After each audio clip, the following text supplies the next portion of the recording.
हाय। Paper बहुत नज़दीक आ गया है और आपको डर भी लग रहा है कि कैसे हम कवर करेंगे, तो हम आज साइंस के लिए ले आए हैं। ठीक है, चैप्टर वाइज शॉर्ट नोट्स।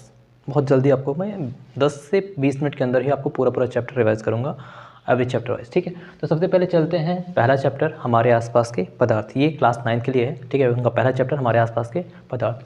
पदार्थ आप सब जानते हैं पदार्थ क्या होता है। पदार्थ जिसको हम मैटर भी कहते हैं, और दूसरा क्या कहते हैं, पदार्थ को हम कहते हैं द्रव्य। क्या कहते हैं? द्रव्य। ठीक है, कंफ्यूज मत होइएगा द्रव और द्रव्य में। ठीक है, तो पदार्थ क्या होता है? जिसमें आयतन और द्रव्यमान होता है उसे हम पदार्थ कहते हैं। जिनमें आयतन और द्रव्यमान होने हम क्या बोलेंगे? पदार्थ। एवरीथिंग, जो भी चीज़ है हमारे आसपास वो सब क्या है? पदार्थ है। फॉर एग्जांपल जैसे हम बात करते हैं कि हमारे पास जैसे हवा चल रही है, हवा क्या है? पदार्थ है। ठीक है, अगर हमारे पास हाथ में पेन है तो ये क्या है? पदार्थ है। ठीक है, ये बोर्ड है, क्या है? पदार्थ है। हम क्या है? पदार्थ हैं। तो एवरीथिंग जिसमें द्रव्यमान हो और आयतन हो, हर एक चीज़ वो क्या है? पदार्थ है। ठीक है, दूसरी बात कि पदार्थ जो होते हैं वो छोटे छोटे कणों से मिलकर बने होते हैं। आपने चौक देखा होगा, चौक जब हम क्रश करते हैं तो छोटे छोटे पाउडर बन जाते हैं। तो पदार्थ क्या होता है? छोटे छोटे कणों से मिलकर बना होता है। ठीक है, अब इनके अब लाक्षणिक गुण क्या होते हैं कि कणों के बीच रिक्त स्थान होता है। आपने कभी देखा होगा पानी में आप चीनी डाल देते हो, चीनी गायब हो जाती है थोड़ी देर में घोलने पे। कहाँ जाती है वो कहीं नहीं जाती, पानी के बीच जो रिक्त स्थान है उसमें जाके समा जाती है। ठीक है, तो आप समझ गए, कणों के बीच रिक्त स्थान होता है। दूसरा, पदार्थ के कण निरंतर गतिशील होते हैं। आपने घर में कोई खाना बन रहा है, पूरे घर में महक जाता है। क्यों महक जाता है? क्योंकि पदार्थ के कण निरंतर गतिशील हैं। हवा वहाँ से आई और आपके उसके कण साथ साथ में कहाँ चले? हवा के साथ हमारे पास पहुँच गया है। ठीक है, दूसरा, पदार्थ के कण एक दूसरे को आकर्षित करते हैं। आपने देखा होगा थाली में पानी आप लेते हैं, आप उसमें हाथ से काटते हैं, ठीक है, तो पानी फिर दोबारा जुड़ जाता है। क्यों जुड़ जाता है? क्योंकि इनके बीच में आकर्षण बल होता है। तो 3 अभिलक्षण गुण आपके हो गए। आगे, पदार्थ की 3 अवस्थाएं होती हैं। कौन कौन सी? ठोस, द्रव और गैस। रट्टा मार लो, ठोस, द्रव और गैस, 3 अवस्थाएं होती हैं। अब ठोस क्या होता है भाई? ठोस वो होते हैं जिनका आकार और आयतन निश्चित होता है। आकार और आयतन निश्चित होता है। द्रव की हम बात करें तो द्रव अवस्था में वो होती हैं द्रव जिनके आकार निश्चित नहीं होती लेकिन आयतन निश्चित होता है। जैसे हम 1 लीटर पानी लेते हैं, बॉटल में रखेंगे तो 1 लीटर पानी बॉटल में आ जाता है, और हम थाली में डाल देंगे, थाली में फैल जाता है, और ज़मीन पे डाल दें तो पूरा फैल जाता है, लेकिन आयतन कितना है? 1 लीटर। ठीक है, दूसरी बात, गैस अवस्था। गैस अवस्था क्या होती है? जिनका आकार और आयतन दोनों निश्चित नहीं होता है। तो इसका ना आकार निश्चित है ना आयतन निश्चित है। ठीक है, आगे नॉर्मल बात करें तो पदार्थ के जो ठोस हैं उनके कण पास पास होते हैं। द्रव की अवस्था में उनके द्रव के कण दूर दूर होते हैं, और गैस के जो कण हैं बहुत दूर होते हैं। जो हमारी ठोस हैं वो संपीड़ित नहीं होते। संपीड़ित मतलब उनको आप दबा नहीं सकते हैं। ठीक है, तो संपीड़ित नहीं होते। दूसरा, जो द्रव हैं वो थोड़ा संपीड़ित होते हैं, उन्हें दबा सकते हैं। और तीसरा, जो गैस है वो अधिक संपीड़ित होते हैं। आप देखते हो कि एक छोटे से सिलेंडर में, ठीक है, आपका 20 लीटर तक गैस आ जाती है, जबकि उसमें उतना द्रव रखोगे नहीं आएगा, उसमें उतना सॉलिड रखोगे नहीं आएगा, ठोस रखोगे नहीं आएगा। ठीक है, तो ये ज़्यादा संपीड़ित होते हैं। मैंने एक एग्जांपल आपको बताया कि जैसे सिरिंज लीजिए, सिरिंज में एक बार थोड़ी सी चौक भर लीजिए। सिरिंज जो इंजेक्शन लगता है, चौक भरेंगे आप, चौक भर के आप उसे आगे बंद करके दबाइए तो आप देखेंगे दबेगा नहीं। फिर आप दूसरा काम कीजिए, उसमें पानी लेके दबाइए, बहुत माइन्यूट सा कंप्रेशन मतलब कि संपीड़न हो सकता है। तीसरा, आप उसमें गैस भर लीजिए और हाथ या किसी चीज़ से आगे बंद करके उसे दबाइए, अधिक दब जाता है, दोबारा फिर वापस आता है अलग बात है, लेकिन दब जाता है। तो गैस अधिक संपीड़ित होते हैं। ठीक है, अब बात करते हैं अवस्था परिवर्तन की। अवस्था परिवर्तन मतलब एक रूप से दूसरे रूप में जाना। ठोस की जो हमारी अवस्था परिवर्तन है, जैसे ठोस से द्रव बनना, द्रव से गैस बनना, ये नॉर्मल है, आप सब जानते हैं। ठीक है, लेकिन दूसरा भी है कि द्रव से ठोस बन जाता है और ठोस से फिर गैस बन जाती है। ठीक है, गैस से फिर ठोस बन जाता है। कैसे होता है समझते हैं।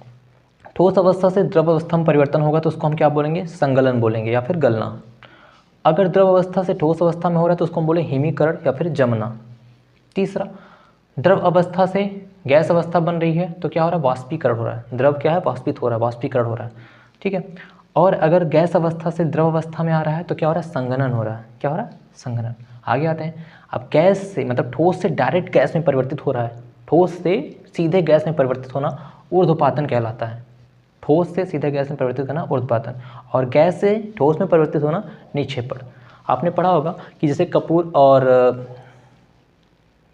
खाने वाला नमक आपस में मिल जाए तो इसको कैसे अलग कर सकते हैं? इसको ऊर्ध्वपातन विधि द्वारा अलग कर सकते हैं। आगे चलें। ठीक है, अब जैसे मैंने आपको बताया तो संगलन, हिमीकरण, ऊर्ध्वपातन, निक्षेपण, संघनन, वाष्पीकरण, ये सब जो टॉपिक हैं ये क्या है, इनके बारे में लिखना है आपको, तो आप लिख सकते हो। संगलन क्या होता है? संगलन, ठीक है, ठोस अवस्था से द्रव अवस्था में परिवर्तित होने की प्रक्रिया को हम संगलन कहते हैं। हिमीकरण क्या होता है? द्रव अवस्था से ठोस अवस्था में परिवर्तित होने की प्रक्रिया को हम हिमीकरण कहते हैं। ऊर्ध्वपातन क्या होता है? ठोस अवस्था से द्रव में परिवर्तित हुए बिना सीधे गैस में परिवर्तित होने की प्रक्रिया को हम ऊर्ध्वपातन कहते हैं। मतलब ठोस अवस्था से द्रव में परिवर्तित हुए बिना सीधे गैस में परिवर्तित होने की प्रक्रिया को हम ऊर्ध्वपातन कहते हैं। और गैस से सीधा ठोस में परिवर्तित होना हम क्या कहते हैं? उसे निक्षेपण कहते हैं। आगे संघनन किसे कहते हैं? गैस अवस्था को द्रव अवस्था में परिवर्तित करने की प्रक्रिया को हम संघनन कहते हैं, और द्रव अवस्था से गैस अवस्था में परिवर्तित करने की प्रक्रिया को हम वाष्पीकरण कहते हैं। ये तो हो गया इसका टॉपिक। अब आगे बात करते हैं गलनांक क्या होता है। देखिए, गलन और गलनांक दोनों अंतर है, ठीक है। गलन या संगलन एक ही चीज़ है, ठीक है। संगलन या फिर इसको गलन कह लो, एक ही चीज़ है। और गलनांक बोले तो अलग चीज़ है, जहाँ पे आंक लगा हो ना, आंक मतलब किसी अंक की बात करेंगे, निश्चित ताप की बात कर रहा है, तो क्या लगाना है, ठीक है। वायुमंडलीय दाब पर वह निश्चित ताप, क्या लिखना है? वह निश्चित ताप, बस एक ही चीज़ लगा देना। क्या लगा देना है? वायुमंडलीय दाब पर वह निश्चित ताप जिस पर ठोस अवस्था से द्रव अवस्था में परिवर्तित होता है, उसे हम क्या बोलते हैं? गलनांक कहते हैं, ठीक है। वायुमंडलीय दाब पर वह निश्चित ताप जिस पर कोई भी द्रव ठोस अवस्था में परिवर्तित होता है, उसे उसका हम हिमांक कहते हैं, ठीक है। वो निश्चित तापमान की बात कर रहा है।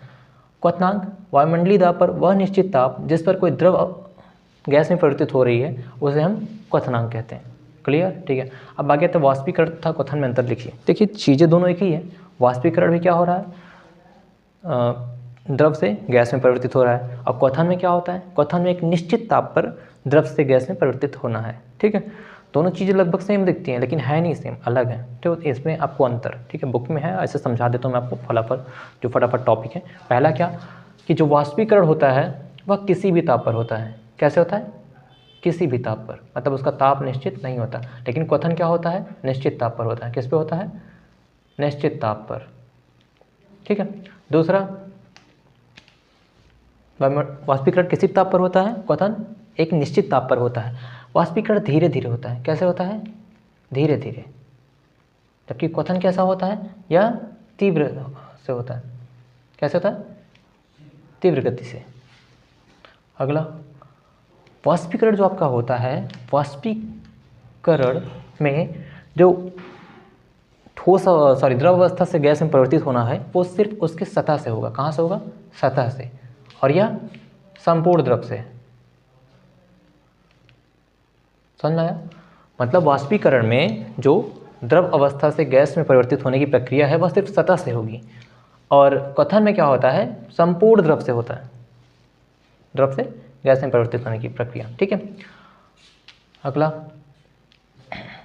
वाष्पीकरण पे, ठीक है, आपका जो है तापमान और मॉइस्चर, मतलब कि जो आपका ह्यूमिडिटी है, ह्यूमिडिटी को हिंदी में आप कहते हैं आर्द्रता, हवा की गति, इस सब पे निर्भर करता है। वाष्पीकरण किस पे निर्भर करता है? कि तापमान कितना है, ठीक है, आपकी जो है आर्द्रता कितनी है,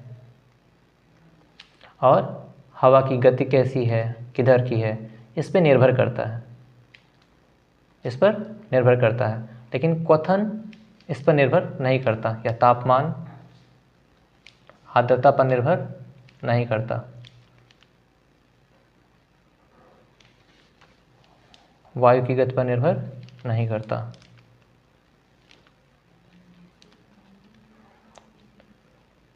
नहीं करता, ठीक। एक और चीज़ आती है कि हमें वाष्पीकरण से शीतलता क्यों मिलती है? वाष्पीकरण से शीतलता क्यों मिलती है? देखिए, जो वाष्पीकरण होता है, या फिर आपसे एक सवाल ये पूछ ले कि हाथ पे जब पेट्रोल गिरता है तो अचानक से हाथ पे ठंडा लगने लगता है, क्यों ऐसा होता है?